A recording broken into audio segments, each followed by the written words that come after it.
Assalamualaikum warahmatullahi wabarakatuh. Perkenalkan, nama saya Ainurida dengan nomor induk mahasiswa PO 713203210103 dari Politeknik Kesehatan Kemenkes Makassar. Program studi Diploma 3 tingkat 1 jurusan Teknologi Laboratorium Medis. Di sini akan menjelaskan sedikit mengenai sejarah perkembangan bahasa Indonesia yang mana diberikan instruksi oleh dosen mata kuliah Bahasa Indonesia. Bahasa Indonesia adalah bahasa yang digunakan oleh rakyat Indonesia dalam berkomunikasi. Nama bahasa Indonesia tersebut sifatnya adalah politis, karena setujuan dengan nama negara yang diidam-idamkan yaitu bangsa Indonesia. Sifat politik ditimbulkan karena keinginan agar bangsa Indonesia mempunyai semangat juang bersama-sama dalam memperoleh kemerdekaan agar lebih merasa terikat dalam satu ikatan, satu tanah air, satu bangsa, satu bahasa. Sejak tanggal 28 Oktober 1928, bahasa Indonesia dipakai resmi oleh bangsa Indonesia sebagai bahasa nasional. Bahasa Indonesia juga menjadi identitas bangsa di tengah-tengah bangsa lain di dunia. Sebelum resmi menjadi bahasa nasional, bahasa Indonesia berasal dari bahasa Melayu. Bahasa Melayu yang dipergunakan merupakan bahasa Melayu tua yang sampai sekarang masih dapat diselidiki sebagai peninggalan masa lampau. Penelitian lebih lanjut dilakukan oleh para ahli yang menghasilkan penemuan bahwa bahasa Austronesia juga mempunyai hubungan kekeluargaan dengan bahasa-bahasa yang dipergunakan di daratan Asia Tenggara.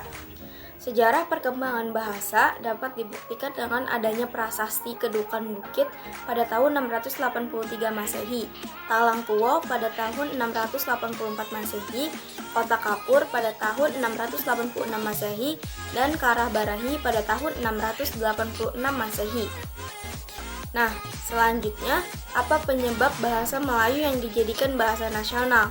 Di sini ada dua pengemuka yang menyampaikan pendapatnya mengenai faktor-faktor penyebab dari mengapa bahasa Melayu yang dijadikan bahasa nasional, yaitu Profesor Dr. Slamet Mulyana dan Profesor Soet Gito.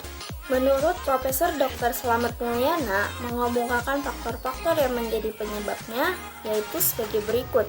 Yang pertama, sejarah telah membantu penyebaran bahasa Melayu. Bahasa Melayu merupakan lingua franca di Indonesia, bahasa perhubungan atau bahasa perdagangan. Yang kedua, bahasa Melayu mempunyai sistem yang sederhana, mudah dipelajari. Yang ketiga, itu ada faktor psikologis, yaitu suku bangsa Jawa dan Sunda telah dengan sukarela menerima bahasa Indonesia sebagai bahasa nasional, semata-mata didasarkan pada keinsapan akan manfaatnya. Ada keikhlasan mengabaikan semangat dan rasa kesukuan karena sadar akan perlunya kesatuan dan persatuan. Yang keempat, kesanggupan bahasa itu sendiri.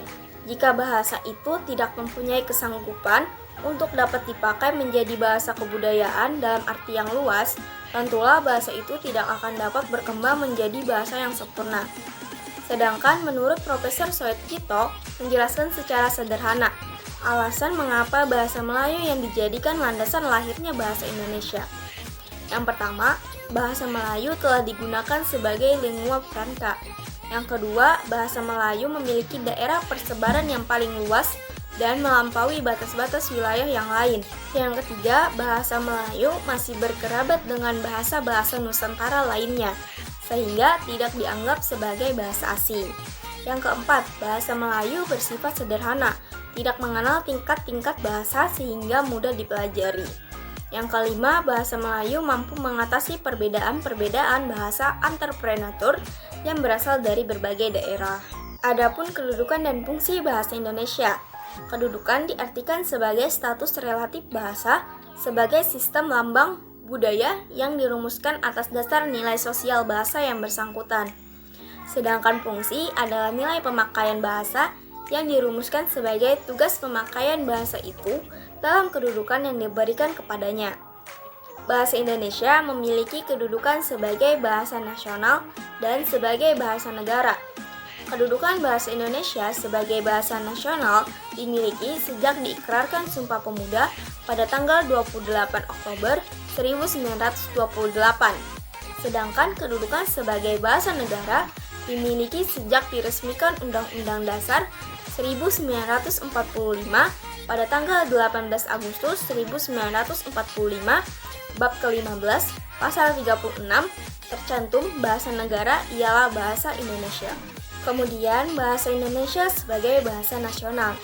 Di dalam kedudukannya sebagai bahasa nasional, bahasa Indonesia berfungsi sebagai yang pertama, lambang kebanggaan nasional, yang kedua, lambang identitas nasional, yang ketiga, alat pemersatu berbagai suku bangsa yang berlatar belakang sosial budaya dan bahasa yang berbeda, yang keempat, alat perhubungan antar daerah dan antar budaya.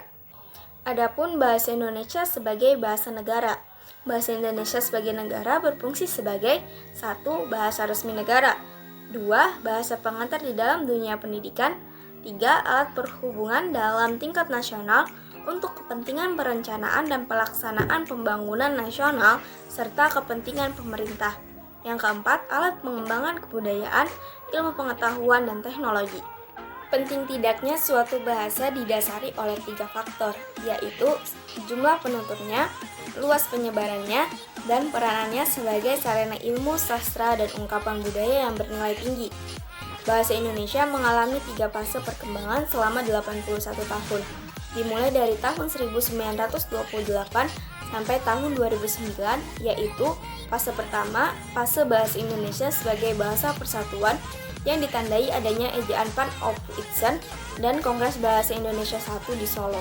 Fase kedua, fase bahasa Indonesia sebagai bahasa resmi negara yang ditandai adanya Undang-Undang Dasar 1945 Pasal 36, Kongres Bahasa Indonesia II di Medan, ejaan Suwandi, ejaan yang disempurnakan, Praseminar Politik Bahasa Nasional pada tahun 1974, Seminar Politik Bahasa Nasional pada tahun 1975, dan Seminar Politik Bahasa pada tahun 1999.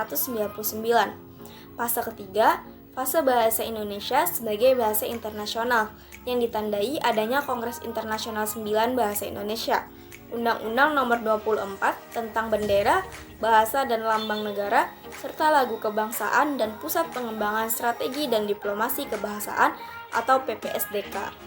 Mungkin hanya itu dulu yang bisa saya jelaskan, kurang lebih dan apabila ada salah kata mohon dimaafkan. Sekian dan terima kasih. Wassalamualaikum warahmatullahi wabarakatuh.